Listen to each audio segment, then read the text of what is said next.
여호수아 2장, 여호수아서 2장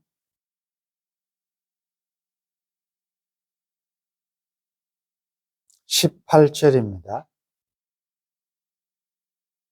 여호수아서 2장 18절. 우리가 이 땅에 들어올 때에 우리를 달아내린 창문에 이 붉은 줄을 매고 내 부모와 형제와 내 아버지의 가족을 다 내 집에 모으라.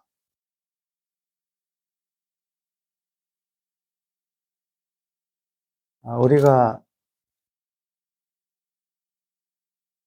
살아가는 동안에 여러 가지 문제도 많이 생기고 어려움이 있는데 그중에 특별히 나를 몰라주고 또 나를 믿어주지 않을 때, 나를 안 믿을 때, 내 말을 고지 안 듣고 안 믿어줄 때가 제일 힘들죠. 어렵더라도 나를 인정해주고 나를 알아주고 나를 믿어주고 무슨 말을 하든지 내 말을 행명 그대로 믿어줄 때 그나마 우리는 어려움 중에서도 그것을 돌파할 어떤 힘을 얻게 됩니다. 이솝 우화 가운데 양치기 소년이라는 짧은 내용이지만 많은 교훈을 주는 이야기가 있습니다. 한 소년이 양을 몰고 양떼를 몰고 산에서 양떼를 먹이는데 찾아오는 사람도 없고 친구도 없고 굉장히 무료하죠. 그래서 나름대로 한 가지 생각하게 된 것이 좀 재밌게 해야 되겠다 싶어서 하루는 늑대다 라고 고함을 치죠. 도와달라, 늑대가 나타났다. 그 소리를 듣고 마을 주민들이 다 손에 무기를 들고 도우러 왔는데 와보니까 늑대는 그냥 평안하게 있는 것입니다. 그것을 아주 즐기죠. 이 소년이 재미있어 합니다. 마을 주민들은 화가 나지만 그래도 참고 돌아갑니다. 또 얼마 있다가 또 그런 사건을 벌이죠. 늑대다라고 고함을 칠 때 그때도 주민들은 또 달려 나옵니다. 또 거짓말인 것을 알게 되죠. 그 다음에 실제로 이제 늑대가 나타나죠. 그래서 이 소년은 아주 울부짖듯이 늑대가 나타났다, 도와달라라고 외칩니다. 주민들은 안 가죠. 왜? 그동안에 계속 이 소년이 거짓말로 자기들을 속였기 때문에 실제로 나타났음에도 불구하고 그들은 가지 않게 됩니다. 결국은 늑대에 의해서 양들을 많이 손해보게 되는 짧지만 그런 오화가 있습니다. 한두 번은 사람들이 속을 수 있는데 자꾸 그렇게 하면 그 사람의 말이나 그 사람의 행동에 대해서 신뢰하지 않는다는 것입니다. 그러다 보면 실제적으로 삶의 어려움이 닥쳤을 때도 그 사람은 원래 그런 사람이다라고 평가절하를 하면서 그 사람의 삶 자체에 대해서 믿지 않는 거죠. 좀 더 심하게 적용되는 속담 가운데 콩을 매주로 쓴다 해도 그 사람 말은 안 믿는다. 그걸 사실임에도 불구하고 그 사람의 평소의 삶이 그러했기 때문에 아예 믿지를 않는 것입니다.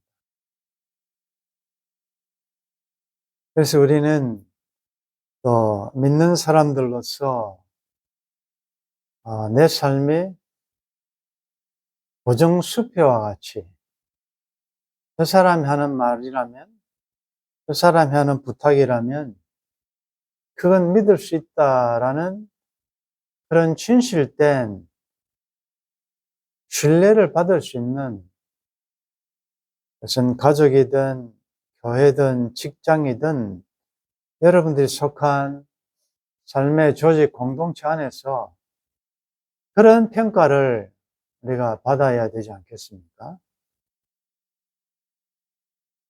방금 읽은 이 정탐꾼들이 기생 라합에게 하는 구원받는 조건 중에 하나가 붉은 줄을 매고 그 다음에 부모와 형제와 아버지 가족을 다 내 집에 모으라. 간단한 이야기인 것 같은데, 자, 여러분들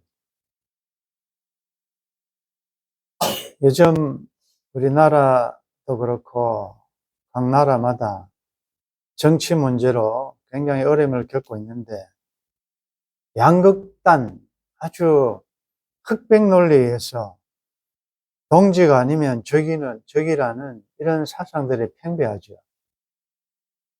집안 식구 가운데서도 정치 이야기하면 컬러가 다 다릅니다.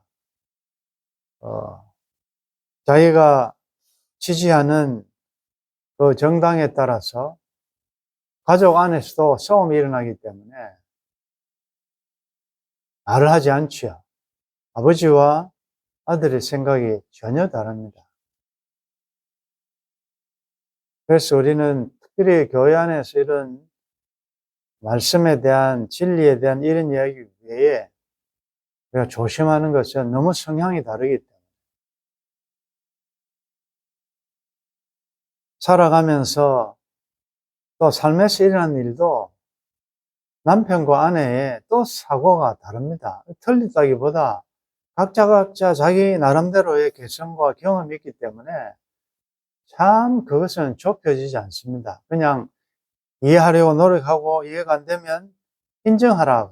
우리 카페에, 산돌 카페에 올라온 글에 보면 이해하려고 노력하고 정 이해가 안 되면 그냥 인정을 해야 되는 건데, 그래서 틀렸다라고 하면 안 되는 거죠. 인정하라 할 정도로 다양한 의견이 있는데, 여러분들 지금 이 기생 라합이 닥친 이 이야기는 여러분들 어떻습니까? 이것은 가벼운 주제가 아니지 않습니까? 간단한 문제가 아니라고. 그건 살고 죽는 문제고 나라를 배반하는 문제 아니겠습니까?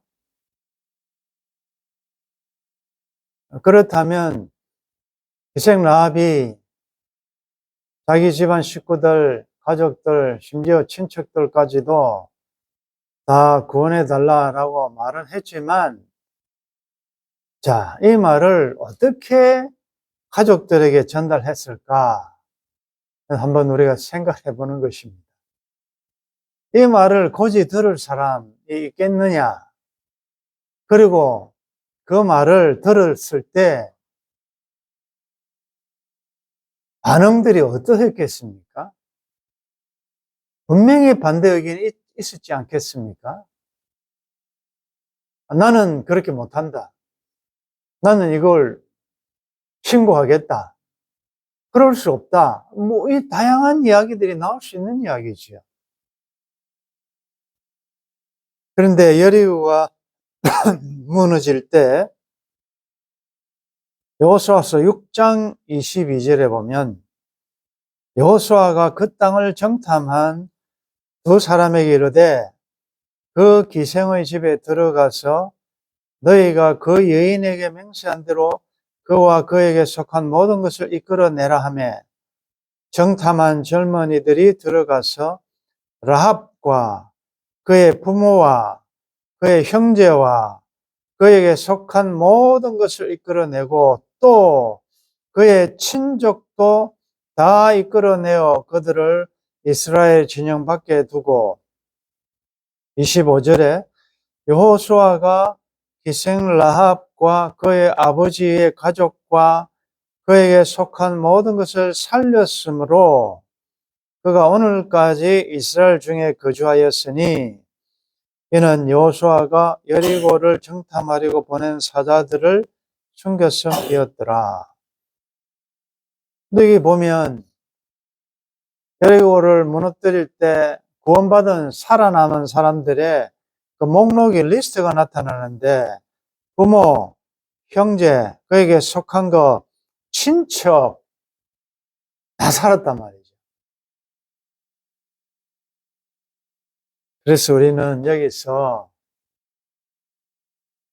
기생 라합의 평소의 삶이 어떠했던가를 우리가 유추해 볼 수 있는 거지요. 그는 그의 가족들에게, 친족들에게 평소에도 선한 영향력, 우리가 자주 쓰는 말, 선한 영향력을 끼쳤다, 이렇게 보는 거죠. 그러니 그의 친척들까지도 그가 한 말은 그가 평소에 우리에게 보여준 그 삶을 보면 이건 확실하다. 이건 믿을 만하다. 그의 말을 믿어야 한다. 가족회의를 했지 않겠습니까? 이거 어떻게 전달했겠습니까? 이 사실을 정탐꾼 만난 사건이라든지 자기가 믿는 하나님에 대해서라든지 이걸 설명을 해야 되잖아요. 가족의 동의를 얻으려면. 그런데 어쨌든 그에게 속한 모든 가족들이 구원을 받았다는 사실을 보면서 오늘 우리에게 적용을 합니다. 다시 한번 내 삶은 고정수표와 같은가? 누가 뭐래도 그가 하는 말은 옳다. 신뢰할 만하다. 물론 내가 아무리 의롭게 진실되게 살고 말을 해도 상대방의 전적 상대방의 문제로 인해서 내 말을 듣지 않고 또 거역할 수는 있습니다. 그럼에도 불구하고 우리 편에서는 최선을 다하여 삶을 통한 선한 영향력을 끼쳐야 된다. 지금처럼 이 가짜 뉴스와 거짓들이 얼마나 판을 칩니까? 뭐가 진짜인지를 구별할 수 없을 정도로 이건 삶의 전 영역이지 않습니까? 음식도 이게 가짜, 먹는 것까지도 진짜와 가짜를 구별해야 될 정도로 그런 시대다. 모든 거짓의 아비는 사탄입니다. 사탄은 거짓으로 사람들을 미혹하는 이런 때이기 때문에 더더욱이나 진실되게, 신실하게, 정직하게 살기는 어려운 때가 되었습니다. 그럼에도 불구하고 여러분들의 삶을 통하여, 여러분들의 말을 통하여 모든 다른 사람들이 그가 한 말은 정말 거짓이 없다, 신실하다. 그렇게 할 때 전도에도 힘이 생기는 것이고 여러분들의 삶이, 여러분들 존재 자체가 보이지 않는 고정수표, 참 이런 시대에 저 사람은 정말 보배다. 우리 어떤 조직에 저 사람은 진짜 진실된 사람이다.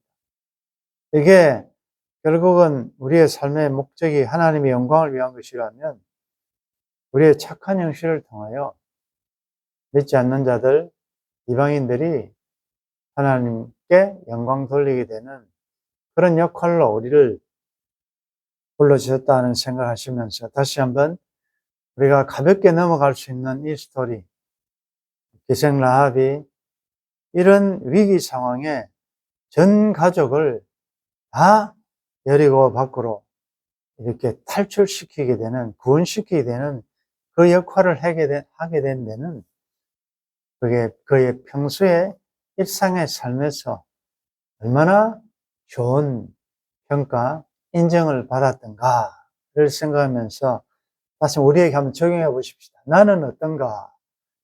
나는 과연 내가 속한 그 공동체에서 모든 사람들이 절대적으로 저분만은 정말 진실. 저분이 하는 말은 정말 거짓이요. 믿을 만하다, 신뢰할 만하다. 이런 평가를 받기 위해서 좀 더 노력해야 될 것이고, 어두운 세상에 하나님이 보내신 그곳에서 하나님의 사람들로서 진실되게 살다 가신, 신실하게 살다 가신 우리 예수님의 삶을 살아내므로 선한 영향력을 끼치심으로 하나님께 영광 돌리는 복된 여러분들의 광야 여정이 되시기를 주의 이름으로 축원합니다.